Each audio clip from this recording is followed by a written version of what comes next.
The morning sun cast long shadows across the private helipad at Riverside Corporate Center when Denise Washington arrived for what she thought would be a routine inspection. As the head of the Federal Aviation Administration's Safety Compliance Division for the Northeast region, she had conducted hundreds of these checks over her 15-year career. Nothing about this Tuesday morning in September suggested it would become the day that would change everything she believed about justice, power, and the price of speaking truth. Denise pulled her government-issued sedan into the visitor parking space and gathered her clipboard, safety equipment, and certification documents. The helicopter sitting on the pad was a pristine Sikorsky S-76, its black and gold paint scheme gleaming under the morning light. She recognized it immediately as belonging to Marcus Steele, the billionaire real estate mogul whose empire stretched across 3 states. Steele Holdings owned everything from luxury hotels to shopping complexes, and this particular aircraft was his personal transport between properties. What Denise didn't know as she approached the helicopter was that this wasn't just another safety inspection. 3 weeks earlier, an anonymous tip had landed on her supervisor's desk, claiming that Steele's helicopter operations were cutting corners on maintenance and safety protocols. The tipster alleged that flight logs were being falsified, mandatory inspections were being skipped, and unqualified mechanics were signing off on critical repairs. As a black woman in a field dominated by white men, Denise had learned early in her career that she had to be twice as thorough and 3 times as careful as her colleagues. Every decision she made was scrutinized. Every report she filed was questioned more thoroughly than those of her peers. She had built her reputation on being absolutely meticulous, and that reputation had earned her both respect and resentment within the FAA. The maintenance hangar adjacent to the helipad buzzed with activity. 2 mechanics in coveralls were working on the helicopter's engine compartment, while a third man in an expensive suit supervised from a distance. Denise recognized him from business magazines and news programs. Marcus Steele himself, a man whose wealth was matched only by his reputation for ruthless business practices and an explosive temper. Steele was exactly what she had expected. Tall, silver-haired, and carrying himself with the kind of confidence that came from never having to worry about money or consequences. He was barking orders at the mechanics, his voice carrying the authority of someone accustomed to immediate obedience. When he noticed Denise approaching, his expression shifted from irritation to barely concealed annoyance. "Mr. Steele?" Denise called out as she reached the edge of the work area. "I'm Denise Washington from the FAA. We have a scheduled inspection today." Steele turned to face her fully, his eyes narrowing as he took in her official badge and clipboard. "Ms. Washington, I was expecting someone else. My assistant said Johnson would be handling this." "Mr. Johnson is unavailable today," Denise replied professionally. "I'll be conducting the inspection. This is a routine compliance check, but I'll need to review all maintenance records, flight logs, and speak with your certified mechanics." Something flickered across Steele's face. Was it concern? Anger? Denise couldn't quite place it, but she filed the observation away for later consideration. In her experience, when aircraft owners became defensive or evasive during routine inspections, there was usually a reason.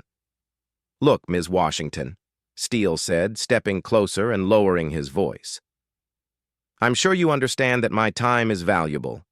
I have 3 meetings today in different cities, and this helicopter needs to be ready to fly. Can we speed this process along?" Denise had heard this type of pressure before, usually from wealthy individuals who believed their schedules were more important than federal safety regulations. She straightened her shoulders and met his gaze directly. "Safety compliance doesn't have a fast track, Mr. Steele. The inspection will take as long as it takes to ensure your aircraft meets all federal requirements. I'd suggest you adjust your schedule accordingly." The temperature around the helipad seemed to drop several degrees. Steele's jaw tightened, and the mechanics working nearby suddenly found reasons to focus intently on their tools. Denise had clearly struck a nerve, but she remained calm and professional. "Fine," Steele said through gritted teeth, "but I want this done efficiently. No unnecessary delays." Denise began her inspection with the exterior of the aircraft, running her hands along the fuselage, checking for any signs of stress fractures or improper repairs. The helicopter appeared to be in excellent condition from the outside, but she had learned long ago that appearances could be deceiving. She photographed serial numbers, checked inspection stickers, and made detailed notes on her forms. When she moved to examine the engine compartment, one of the mechanics stepped forward. He was a middle-aged man with grease-stained hands and nervous eyes. "Ma'am, I'm sorry, but Mr. Steele wants us to finish this maintenance work first. Maybe you could come back later?" Denise looked past the mechanic to where Steele was standing, his arms crossed and his expression thunderous. "I need to see those maintenance records now," she said firmly, "and I need to verify the qualifications of everyone who's worked on this aircraft." This was when things began to unravel. The mechanic glanced nervously at Steele, then back at Denise. "The records they're in the office. Maybe Mr. Patterson can help you with those." "Who is Mr. Patterson?" "He's our head of maintenance," the mechanic mumbled, clearly uncomfortable. Denise had been doing this job long enough to recognize the signs of falsified documentation and unauthorized work. The nervous mechanic, the evasive answers, Steele's obvious desire to rush her through the inspection. It all pointed to something being hidden. "I need those records now," she said, her voice carrying the authority of federal law. "And I need to speak with Mr. Patterson immediately." Steele strode over, his face flushed with anger. "This is harassment, Ms. Washington. I've been operating aircraft for 15 years without a single incident. Your unnecessary delays are costing me money. And your safety violations could cost people their lives," Denise shot back, her own anger beginning to surface. She had seen too many accidents caused by corner cutting and regulatory shortcuts to be intimidated by wealth or bluster. The next few minutes were tense, as Denise insisted on seeing the complete maintenance logs, while Steele continued to pressure her to expedite the process. When she finally got access to the paperwork, her trained eye immediately spotted the irregularities. Inspection dates that didn't align with mandated schedules, signatures from mechanics who weren't properly certified for the specific work being performed, parts replacement records that seemed to have been altered. "Mr. Steele," she said, looking up from the documentation, "I'm seeing several discrepancies in these records. I need to ground this aircraft until a full investigation can be completed." The words hit Steele like a physical blow.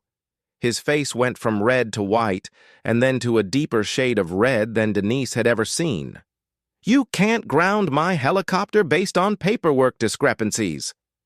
"I can, and I am," Denise replied, reaching for her radio to contact her supervisor. "This aircraft is not airworthy until these issues are resolved." That was when Steele lost control completely. "You have no idea who you're dealing with," he shouted, stepping closer to Denise in what she immediately recognized as an intimidation tactic. "I know people in Washington. I know your boss's boss. One phone call from me and you'll be checking crop dusters in North Dakota." Denise had faced this type of threat before, but never quite so blatantly. She stood her ground, her hand still on her radio. "Are you threatening a federal official in the performance of her duties, Mr. Steele?" "I'm telling you the facts of life, lady. You work for the government. The government works for taxpayers, and I pay more taxes in a year than you'll make in your entire career." The mechanics had stopped working entirely now, watching the confrontation with obvious discomfort. Denise could see in their faces that they knew exactly what irregularities she had found, and they knew the consequences of those shortcuts being discovered. "Nevertheless," Denise said calmly, "this aircraft is grounded pending investigation." Steele's response was swift and volcanic. He began shouting about lawyers and lawsuits, about political connections and career-ending phone calls, but Denise tuned out most of his bluster, focusing instead on documenting everything she had discovered and preparing her report. It was then that she noticed the second helicopter. While Steele raged and threatened, Denise's trained eye caught movement at the far end of the helipad. Another aircraft was being wheeled out of a hangar, a smaller helicopter that looked identical to the one she had just grounded, right down to the paint scheme and registration numbers. Her blood ran cold as the implications hit her. Duplicate aircraft with identical registrations was more than just a safety violation. It was fraud on a massive scale. It meant that while one helicopter was undergoing maintenance or had safety issues, the other could continue flying under the same identification. It meant that safety inspections, maintenance records, and flight logs could be completely fabricated while dangerous aircraft continued to operate. "Mr. Steele," she said, interrupting his tirade, "I need you to explain why there are two helicopters with identical registration numbers." The silence that followed was deafening. Steele's face went completely white, and the mechanics froze like deer in headlights. For a moment, the only sound was the distant hum of traffic from the nearby highway. "I don't know what you're talking about," Steele said finally, but his voice had lost all its bluster. Denise pointed toward the second helicopter, now clearly visible in the morning sunlight. "That aircraft has the same registration number as this one. That's a federal crime, Mr. Steele." What happened next would be burned into Denise's memory for the rest of her life. Steele's expression shifted from panic to something far more dangerous: cold, calculating fury. He stepped closer to her, close enough that she could smell his expensive cologne and see the veins bulging in his neck. "You need to be very careful here, Ms. Washington," he said in a low, menacing voice. "You're in way over your head. Some things are bigger than your little government job, bigger than your need to feel important." Denise's hand tightened on her radio, ready to call for backup if necessary. "Are you threatening me again, Mr. Steele?" "I'm giving you advice. Walk away. File your routine inspection report. Say everything looked fine. Forget what you think you saw here today. Your career, your family's safety, your future. All of that depends on you making the smart choice right now." The mention of her family sent ice through Denise's veins. She had 2 children at home, a 16-year-old daughter and a 14-year-old son. The idea that this man might threaten them was both terrifying and infuriating. "My family," she said, her voice deadly quiet. Steele shrugged, a casual gesture that somehow managed to be more menacing than his earlier shouting. "Bad things happen to people who don't know when to mind their own business. Career-ending accidents, personal tragedies. It would be a shame if your dedication to your job cost you the things that really matter." That was the moment when Denise Washington made the decision that would define the rest of her life. She could have walked away.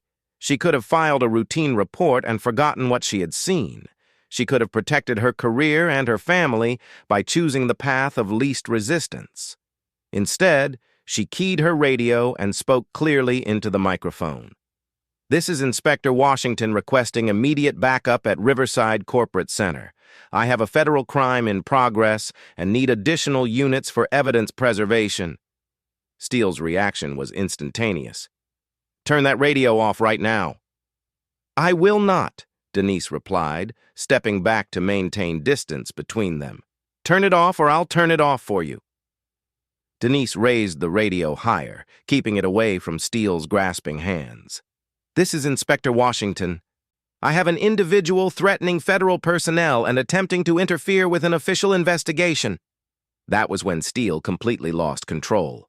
He lunged forward, trying to grab the radio from Denise's hands. She sidestepped quickly, her training in de-escalation techniques and personal safety kicking in automatically. But Steele was larger and stronger, and his desperation made him dangerous. "Give me that radio!" he shouted, making another grab for it. Denise backed toward her government vehicle, keeping the radio pressed against her chest to protect it. "Mr. Steele, you are interfering with a federal investigation. I strongly advise you to step back." But Steele was beyond reason now. The discovery of the duplicate helicopters had exposed something far larger than simple maintenance violations, and he clearly couldn't afford to let her report what she had found. He made one more lunge for the radio, and this time his momentum carried him close enough to grab Denise's arm. She twisted away, training and adrenaline combining to give her the strength to break free, but not before Steele's grip left bruises that would be visible for weeks. "Security!" Steele bellowed toward the hangar. "Security!" Two men in black shirts came running from the maintenance facility. They looked like ex-military, the kind of private security that wealthy men hired when they needed problems to disappear quietly. Denise's heart began racing as she realized how isolated she was here, how far from help, how easy it would be for these men to claim she had been trespassing or causing a disturbance. She made a run for her car, fumbling with her keys while keeping the radio pressed against her ear. Behind her, she could hear Steele shouting orders and the sound of heavy footsteps on asphalt. "Inspector Washington, this is dispatch. What is your status?" The voice from her radio was the most beautiful sound she had ever heard.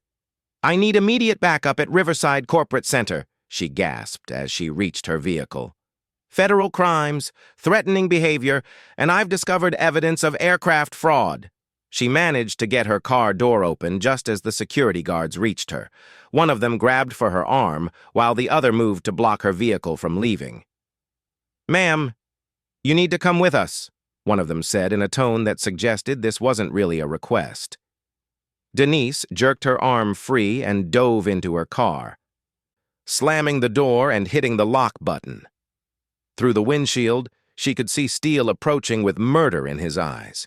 "You have no idea what you've done," he shouted through the glass. "No idea at all." As Denise started her engine and threw the car into reverse, she caught one last glimpse of the two helicopters sitting on the tarmac. Identical aircraft that shouldn't exist, evidence of a conspiracy that went far beyond simple maintenance violations. She had stumbled onto something huge, something worth killing for, and she knew with absolute certainty that her life would never be the same. As she sped away from Riverside Corporate Center with Steele's threats ringing in her ears, Denise Washington had no idea that she had just uncovered one of the largest aviation fraud schemes in American history, or that the powerful men behind it would stop at nothing to keep their secrets buried. The FBI field office in downtown Pittsburgh was a fortress of glass and steel that had never felt more welcoming to Denise Washington than it did on that Tuesday evening in September. She sat in a conference room on the 14th floor, surrounded by federal agents, FAA investigators, and enough recording equipment to document a presidential address. The events at Riverside Corporate Center felt like they had happened weeks ago, rather than just 8 hours earlier. Special Agent Lisa Chen led the debriefing, a sharp-eyed woman in her 40s who specialized in aviation crimes and federal fraud cases. She had been briefing Denise for the past 3 hours, meticulously going through every detail of what had transpired during the helicopter inspection. "Let me make sure I understand this correctly," Agent Chen said, consulting her notes. "You discovered not just maintenance violations, but 2 identical helicopters with the same registration numbers, and when you attempted to report this, Marcus Steele physically threatened you and tried to prevent you from contacting your supervisors?"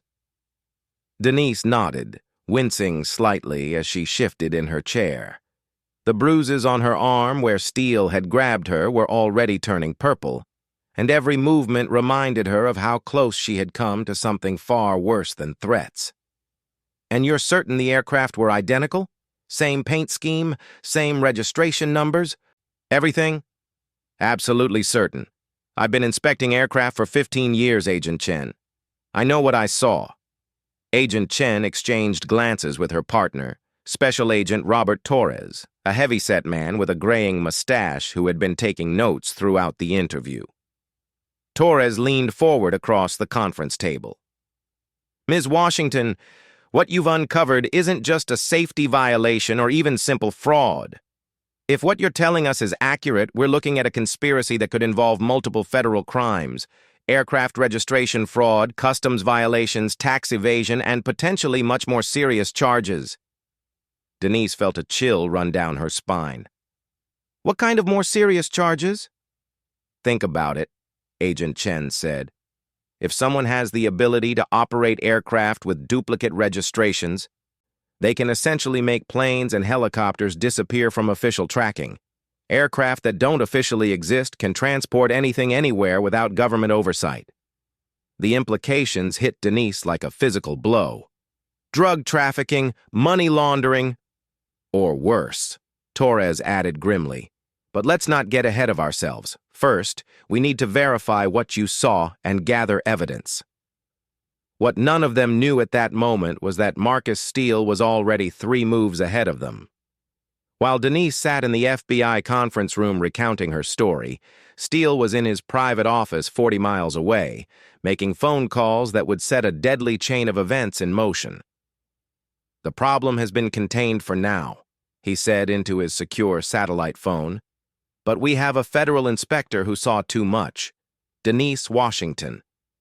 African-American woman, about 40, works for the FAA's Northeast Compliance Division. The voice on the other end of the line was calm and professional, with just a hint of a Russian accent. How much did she see? Both aircraft.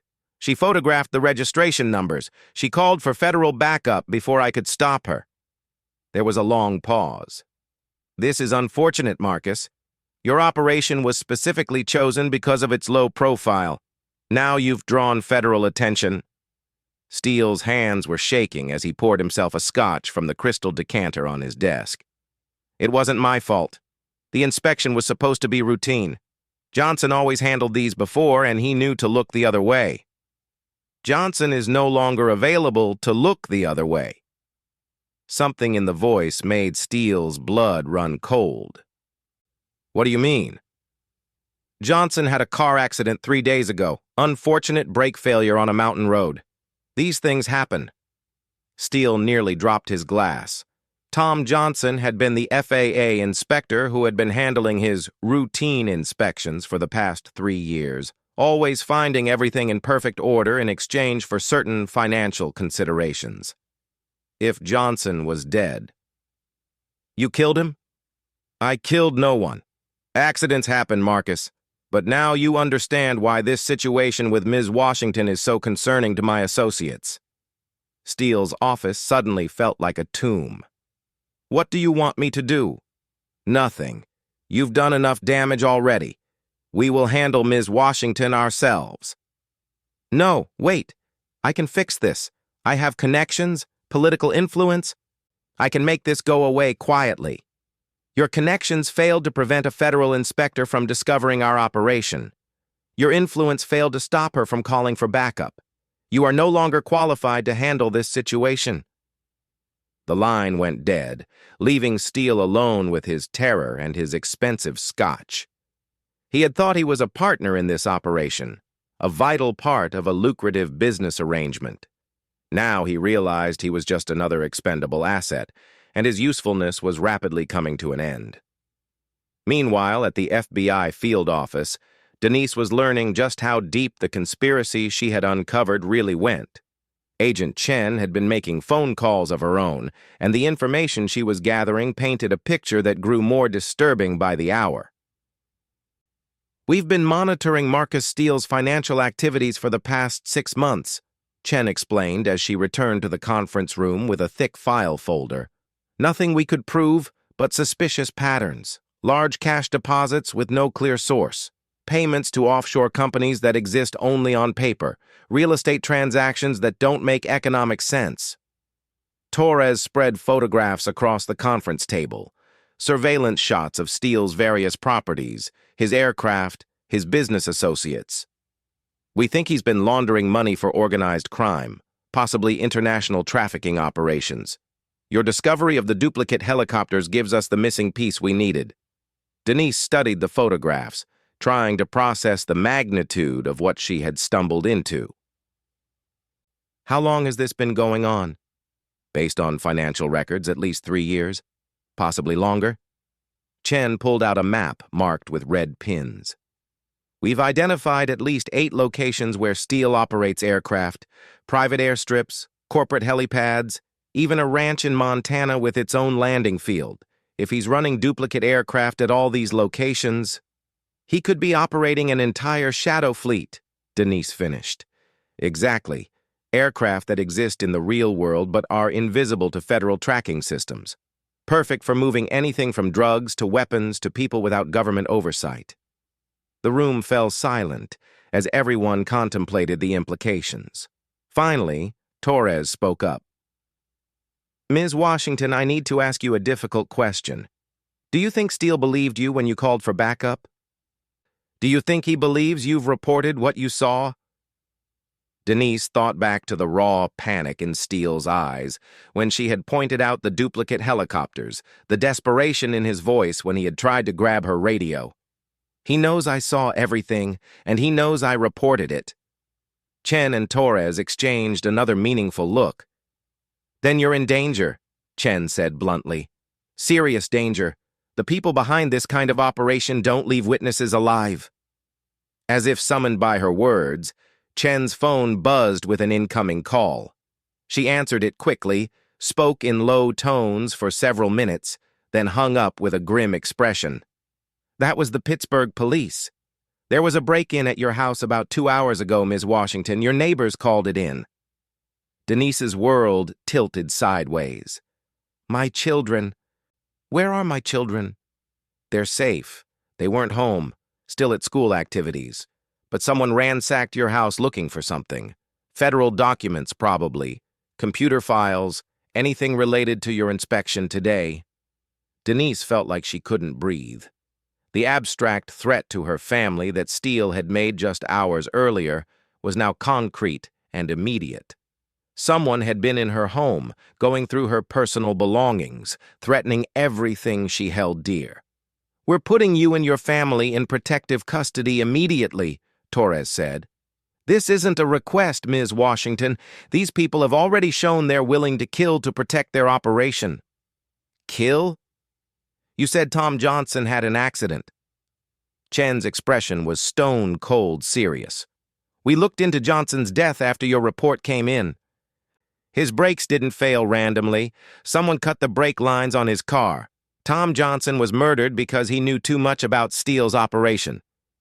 The conference room seemed to spin around Denise. Just this morning, she had been a federal inspector doing routine compliance work.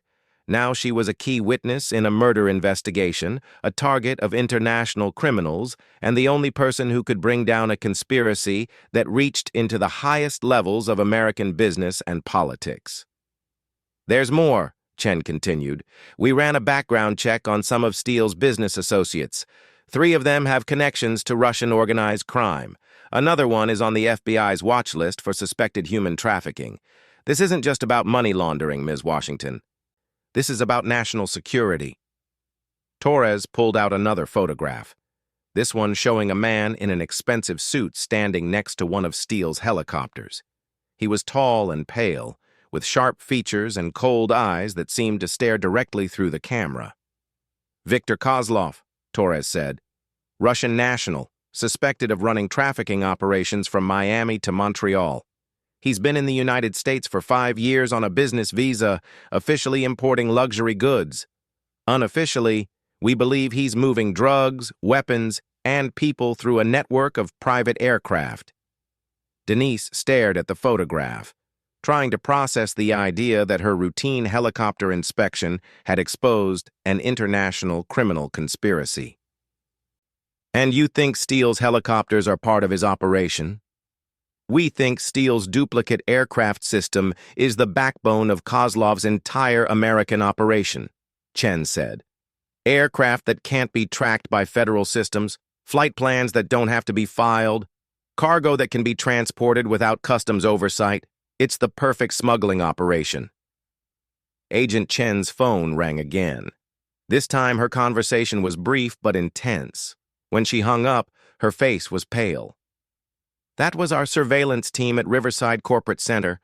Both helicopters are gone. Torres cursed under his breath. How long ago? About an hour. They were loaded onto transport trucks and moved to an unknown location. Our surveillance team tried to follow, but they lost the trucks in traffic. Denise felt a sinking sensation in her stomach. "They're destroying the evidence, or moving the operation," Chen said. "Either way, we need to move fast. Ms. Washington, you're the only witness to the duplicate aircraft. Without your testimony, we can't prove the conspiracy existed." "What about the photographs I took? The documentation?" Torres shook his head. "All circumstantial without the physical evidence. We need those helicopters, and we need them before they can be destroyed or moved out of the country." Chen stood up, her expression determined. "We're going to set up a protective detail for you and your family tonight. Tomorrow we start building a case that will bring down this entire operation. But I need you to understand something, Ms. Washington. From this moment forward, your life is in constant danger. These people have killed to protect their secrets, and they won't hesitate to kill again." As if to underscore her point, Chen's phone buzzed with a text message. She read it quickly, and her expression grew even more grave. "What is it?" Denise asked. "Security footage from your neighborhood. We have a clear image of the man who broke into your house." She turned her phone screen toward Denise, showing a grainy but unmistakable photograph of Viktor Kozlov standing on her front porch. The Russian crime boss hadn't sent someone to search her house. He had done it himself. The message was clear. Nowhere was safe. No one was beyond his reach, and Denise Washington had just become the most wanted woman in America. Wanted both by federal law enforcement as their key witness and by international criminals who would stop at nothing to silence her forever. As she sat in the FBI conference room, surrounded by agents and evidence, Denise realized that her decision to stand up to Marcus Steele had set forces in motion that were far beyond her control. The helicopter inspection that morning had been the easy part. Now came the real challenge: staying alive long enough to see justice done. Outside the conference room windows, the lights of Pittsburgh glittered in the darkness like stars. Somewhere in that urban maze, Viktor Kozlov was planning his next move. Somewhere else, Marcus Steele was probably drinking heavily and contemplating the ruins of his life. And in between them all, Denise Washington sat at the center of a conspiracy that would either make her a hero or get her killed. Possibly both. Agent Chen was already making arrangements for safe houses and protection details. But Denise knew that no amount of security could completely protect her from what was coming. She had opened a door that couldn't be closed, uncovered secrets that powerful men would kill to keep hidden, and placed herself between federal justice and international crime. Tomorrow, the real battle would begin.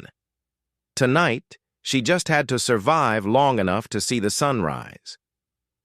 6 weeks after the confrontation at Riverside Corporate Center, Denise Washington stood in a federal courthouse in Pittsburgh, her hand raised as she swore to tell the truth. The whole truth. And nothing but the truth. The courtroom was packed with reporters, federal agents, and spectators who had followed the case that newspapers were calling the Shadow Fleet Conspiracy. At the defendant's table sat Marcus Steele, looking 20 years older than he had that September morning, flanked by a team of expensive lawyers who knew they were fighting a losing battle. The weeks between her discovery and this moment had been a nightmare of safe houses, death threats, and constant fear. But they had also been weeks of methodical investigation, careful evidence gathering, and the slow, grinding machinery of federal justice, building an unshakable case against one of the largest criminal conspiracies in American aviation history. The break in the case had come from an unexpected source. 3 days after Denise's initial report, a mechanic named Bobby Chen, no relation to FBI Special Agent Lisa Chen, had walked into the Pittsburgh FBI field office with a box full of documents and a story that corroborated everything Denise had discovered and much more. Bobby had been one of the nervous mechanics Denise had observed that morning at Riverside Corporate Center.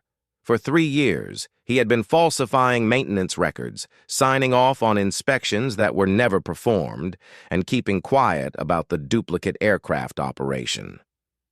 The guilt had been eating at him for months, but Marcus Steele paid well, and Bobby had a family to support. Tom Johnson's death had been the final straw. When Bobby learned that the FAA inspector had been murdered for knowing too much about the operation, he realized that he could be next. The choice was simple: cooperate with federal investigators or end up like Johnson, dead in a staged accident with no one to mourn him except his family. Bobby's testimony had opened the floodgates. Within a week, federal agents had tracked down 2 more mechanics, a flight dispatcher, and even a customs official who had all been part of the conspiracy. Each one led to more evidence, more connections, and a clearer picture of just how extensive Viktor Kozlov's operation had become. The duplicate helicopters were just the beginning. Over the course of 3 years, Kozlov's organization had been operating an entire shadow fleet of aircraft, planes and helicopters with false registrations, hidden maintenance records, and flight plans that existed only in the criminal underground. They had moved over $50 million worth of drugs from Mexico to Canada, transported weapons to criminal organizations across the United States, and even smuggled human trafficking victims who disappeared into the vast network of organized crime. Marcus Steele had provided the legitimate business front and the technical expertise to make it all possible. In exchange, he had received payments totaling over $8 million, money he had used to expand his real estate empire and maintain his lifestyle as one of Pittsburgh's most prominent businessmen. But Viktor Kozlov himself had vanished the night after Denise's house was broken into. Federal agents had raided his Miami office, his luxury condominium, and his various business locations, only to find them all abandoned. The Russian crime boss had disappeared as completely as if he had never existed, leaving behind only bank accounts full of laundered money and a network of subordinates who suddenly found themselves without protection. Now, as Denise faced the packed courtroom and the battery of television cameras, she knew that her testimony would be the keystone that brought down what remained of the conspiracy. Marcus Steele's lawyers had tried everything, claiming she had misidentified the aircraft, suggesting her memory was unreliable, even implying that she had fabricated evidence to advance her career. But the physical evidence was overwhelming, and Bobby Chen's testimony had confirmed every detail of her account. "Ms. Washington," the federal prosecutor began, "please tell the court what you observed on the morning of September 15th at Riverside Corporate Center." For the next 3 hours, Denise recounted the entire story. She described the routine inspection that had become anything but routine, the discovery of the duplicate helicopters, Marcus Steele's threats and intimidation, and the moment when she realized she had uncovered something far larger than simple maintenance violations. The defense attorneys tried their best to discredit her testimony, but Denise had spent 6 weeks preparing for this moment. Every question they asked, every detail they challenged, she answered with the precision and professionalism that had made her one of the FAA's most respected inspectors. "Ms. Washington," Steele's lead attorney said during cross-examination, "isn't it true that you were looking for a way to advance your career by making a high-profile case out of routine maintenance issues?" Denise looked directly at the attorney, then at the jury, her voice steady and clear. "Sir, I have been conducting aircraft safety inspections for 15 years. In that time, I have filed over 3,000 reports. Not one of them has been overturned or found to be inaccurate. I did not go to Riverside Corporate Center looking for anything other than compliance with federal safety regulations.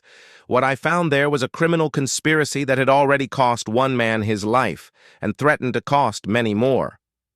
The attorney tried again. "But you admit that you were alone during this inspection with no witnesses to corroborate your account of Mr. Steele's alleged threats?"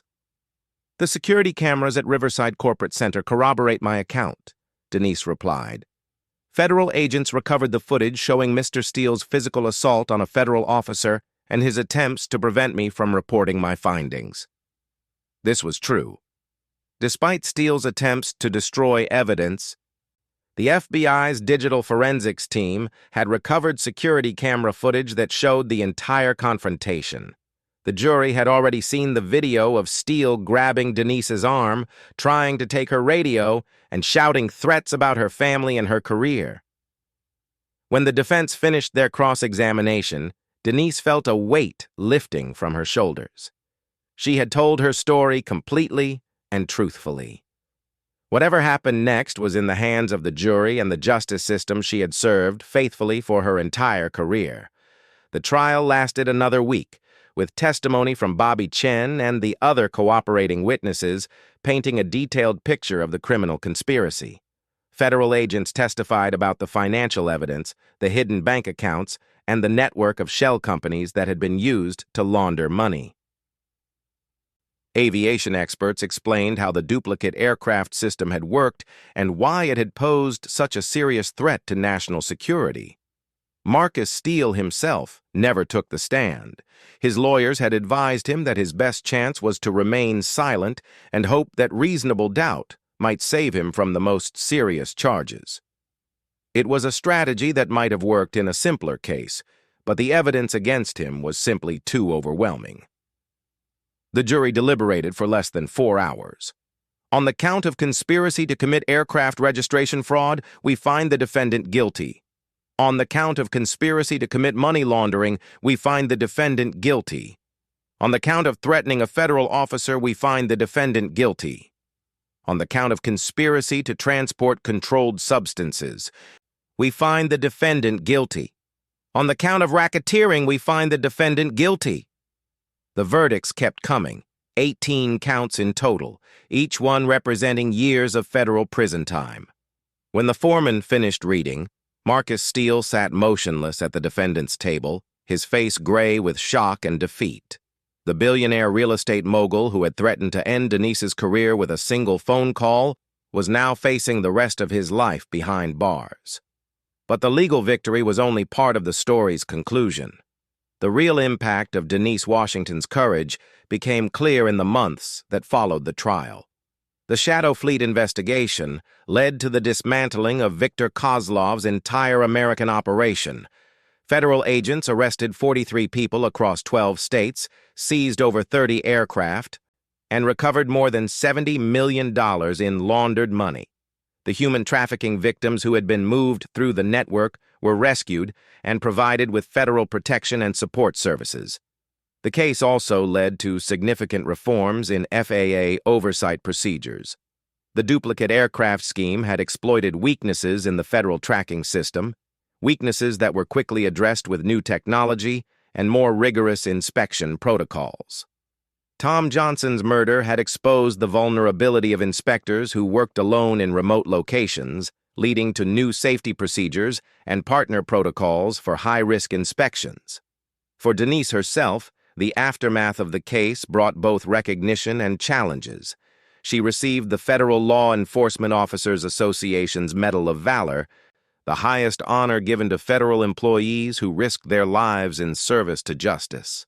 She was promoted to Regional Director of Aviation Safety, making her one of the highest-ranking African-American women in the FAA's history. But the case also took its toll. The months of protective custody, the constant threat of violence, and the stress of testifying in such a high-profile case had affected both Denise and her family. Her 16-year-old daughter struggled with anxiety and nightmares. Her 14-year-old son had difficulty trusting that they were truly safe even after Kozlov's network was dismantled. The family received counseling and support, and gradually they rebuilt their sense of security and normalcy. But Denise never forgot the lesson she had learned that September morning at Riverside Corporate Center, that doing the right thing sometimes requires courage that goes far beyond normal duty, and that the price of justice is often higher than anyone expects to pay. Marcus Steele was sentenced to 47 years in federal prison without the possibility of parole. At his sentencing hearing, he finally spoke publicly about the case for the first time since his arrest. "I want to apologize to Ms. Washington and her family," he said, his voice barely audible in the packed courtroom. "I was a coward who chose money over safety, profit over principle. My actions put innocent people at risk and cost a good man his life. I will spend the rest of my days in prison trying to make amends for what I've done." It was too little, too late. But it was something.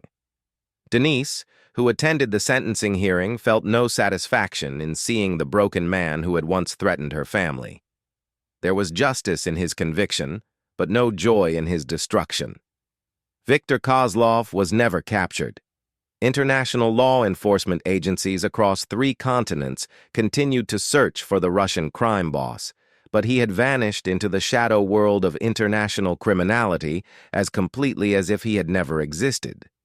His American operation was finished, his network dismantled, but somewhere in the world he was probably building new criminal enterprises, finding new ways to exploit the systems that law-abiding people trusted.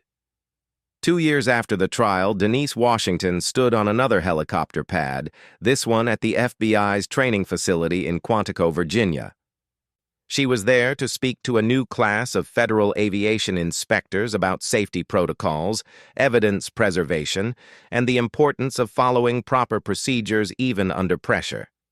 As she looked out at the young faces in the audience, men and women of all races and backgrounds who had chosen to serve the public by ensuring the safety of American aviation, she thought about that September morning that had changed everything. She thought about Tom Johnson, the inspector who had been murdered for his silence, and about the choice she had made to speak the truth regardless of the consequences. She thought about the 43 criminals who were now in federal prison, the victims who had been rescued, and the reforms that had made the aviation system safer for everyone. But mostly, she thought about the moment when Marcus Steele had screamed at her to stay off the helicopter, the moment when she had realized that something was terribly wrong and that she was the only person in a position to do something about it. "The most important thing you can learn as federal safety inspectors," she told the new class, "is that your job is never just routine. Every inspection matters. Every regulation you enforce protects lives. And sometimes the courage to do what's right in one moment can change the world." After her presentation, a young inspector approached her. "Ms. Washington, I have to ask, weren't you terrified? When you realized what you had uncovered, when Steele threatened you, when you knew your life was in danger?" Denise considered the question carefully. "Yes," she said finally, "I was terrified. But being afraid doesn't excuse you from doing your job. Fear doesn't give you permission to look the other way when you see something wrong. The only thing that matters is what you choose to do when you're scared." As she drove away from Quantico that afternoon, Denise Washington reflected on how much her life had changed since that September morning. She had lost her anonymity, her sense of safety, and her faith that doing the right thing would always be rewarded. But she had gained something more valuable, the knowledge that when it mattered most, when everything was on the line, she had chosen courage over comfort, truth over convenience, and justice over personal safety. The Shadow Fleet was gone, its operators imprisoned or scattered to the winds. The skies were safer, the system more secure, and dozens of victims had been saved from fates worse than death. It had all started with one woman's refusal to back down when a powerful man told her to stay off the helicopter. Sometimes that's all it takes to change the world. One person, one moment, one decision to stand up and say no to corruption and injustice. Denise Washington had been that person, and she carried the responsibility and the honor of that choice with her every day for the rest of her life.